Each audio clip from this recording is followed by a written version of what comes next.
இன்னைக்கு கடவுள் மேல் கொடுத்திருக்க வசனம் 1 ராஜாக்கள் 1:17.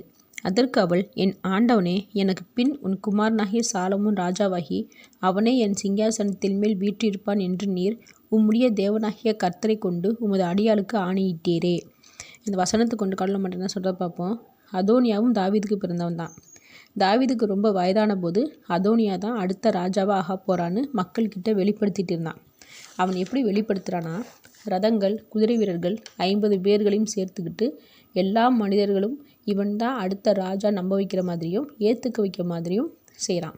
இப்படி இவன் செய்கிற விஷயத்தை பார்த்து பத்சேபாளுக்கு ஒரு கலக்கமும் பயமும் வருது. சாலமோன் தான் அடுத்த ராஜான்னு தாவீது கர்த்தரின் பேரில் சொல்லியிருப்பார்.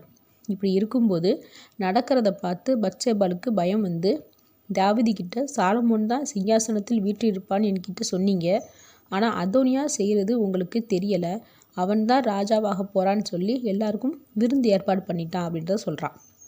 அப்போ தாவீது ராஜா தான் கர்த்தர் மேல் ஆணையிட்டபடியேவும் இன்று சாலமோனை ராஜாவை ஆக்குவேன்னு சொல்லி சாலமோனை ராஜாவை ஆக்கிட்டாரு.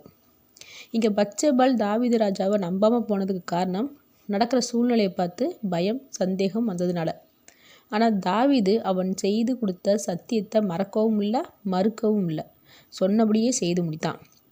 சாதாரண மனுஷனாக இருக்கிற தாவீதே சொன்னதை நிறைவேற்றின போது தேவன் நமக்கு சொன்ன காரியங்கள் நிறைவேற்றாமல் இருப்பாரா? பத்சேபாளை போல சூழ்நிலையை கண்டு நாம் பயப்படவும் வேண்டாம், குழம்பவும் வேண்டாம், எல்லாமே கை மீறி போச்சுன்னு நினைக்கவும் வேண்டாம். தேவன் சொன்ன வார்த்தையை நிச்சயமாக தேவன் நிறைவேற்றுவார். தேவன் யார் பேர்லையும் சத்தியம் பண்ணணும் அவசியம் இல்லை. ஏன்னா தேவனுடைய வார்த்தையே சத்தியம் உள்ளது. ஆமேன்.